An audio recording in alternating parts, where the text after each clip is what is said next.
Welcome again, students. Let's consider about separation of powers. This is an outstanding concept regarding the balance of powers between organs of the government.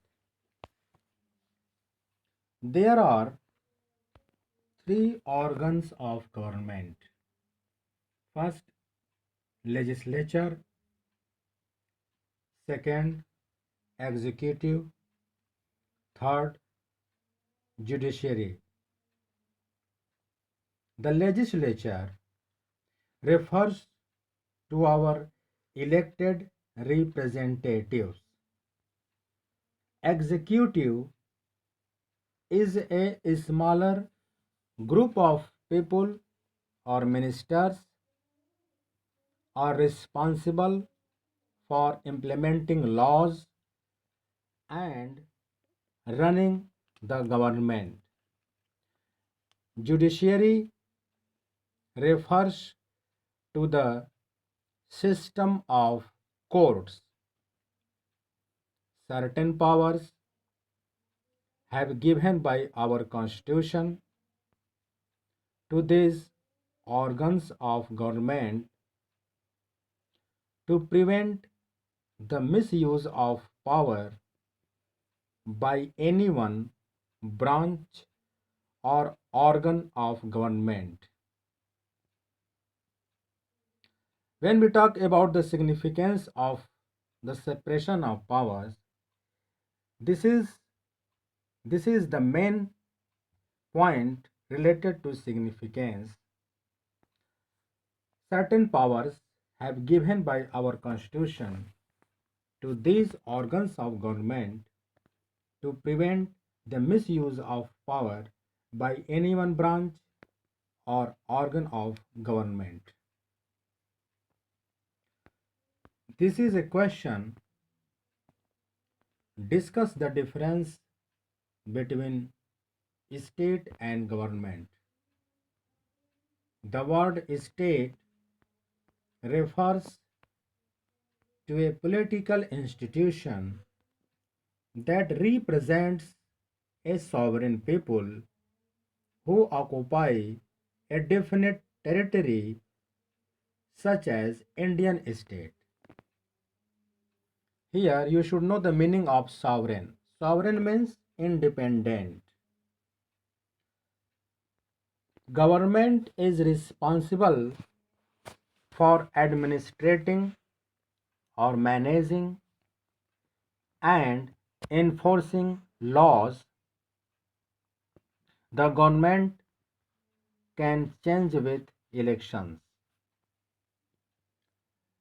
The next feature of our constitution is called the consensus of the Indian Constitution. Yes, fundamental rights. Fundamental rights protect citizens against the arbitrary and absolute exercise of power by the state. According to Dr. Bhim Rao Ambedkar, every citizen must be in a position to claim those rights, and these rights must be unbreakable upon every authority that has got the power to make laws. These fundamental rights are right to equality, right to freedom, right against exploitation, right to freedom of religion, cultural and educational rights, right to constitutional remedies. Let's consider right to equality. All persons are equal before the law. Means all persons shall be equally protected by the laws of the country. It also states that no citizen can be discriminated against on the basis of their religion, caste, male or female. Every person has access to all public places, including playgrounds, hotels, shops, etc. etc. The state cannot discriminate against anyone in matters of employment, but there are exceptions to this that you will read later in this book. The practice of untouchability has also been abolished. Second, right to freedom. Right to freedom includes right to freedom of speech, expression, the right to form associations, the right to move freely and reside in any part of the country, and the right to practice any profession, occupation, or business. Right against exploitation. The Constitution prohibits human trafficking, forced labor, and employment of children under 14 years of age. Right to freedom of religion. Religious freedom is provided to all citizens. Every person has the right to practice, profess, and propagate the religion of their choice. Cultural and educational rights. The Constitution states that all minorities, religious or linguistic, can set up their own educational institutions in order to preserve and develop their own culture. And the most important fundamental right is right to constitutional remedies. This allows citizens to move the court if they believe that any of their fundamental rights have been violated by the state.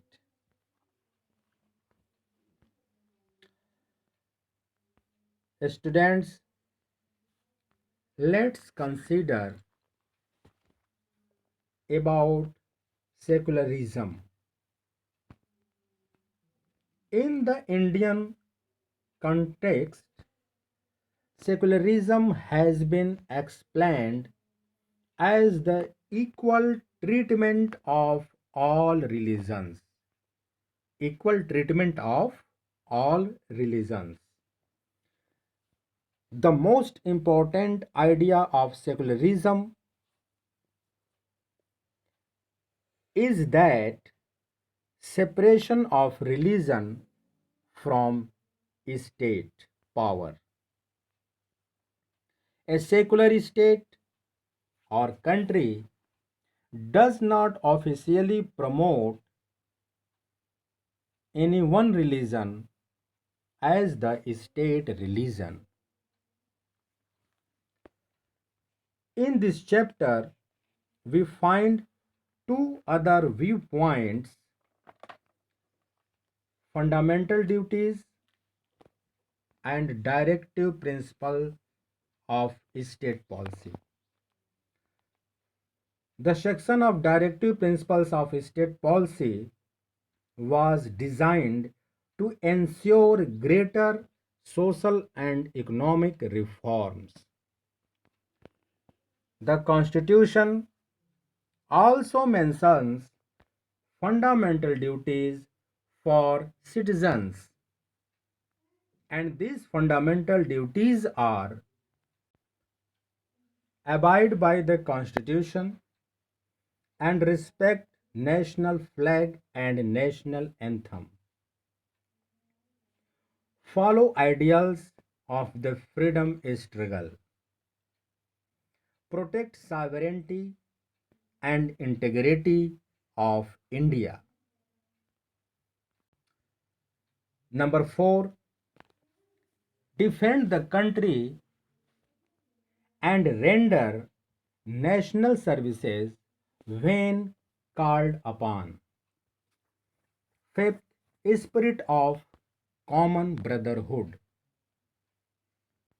Number 6, preserve composite culture. Number 7, preserve natural environment.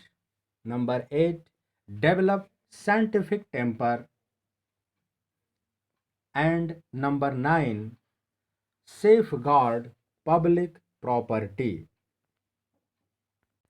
Number 10, strive for excellence. And 11, duty for all parents and guardians to send their children in the age group of 6 to 14 years to school.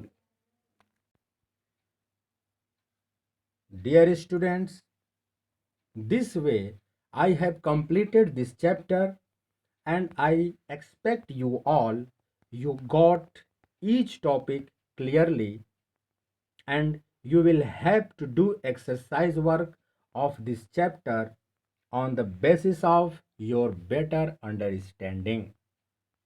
Thank you very much, and Jai Hind.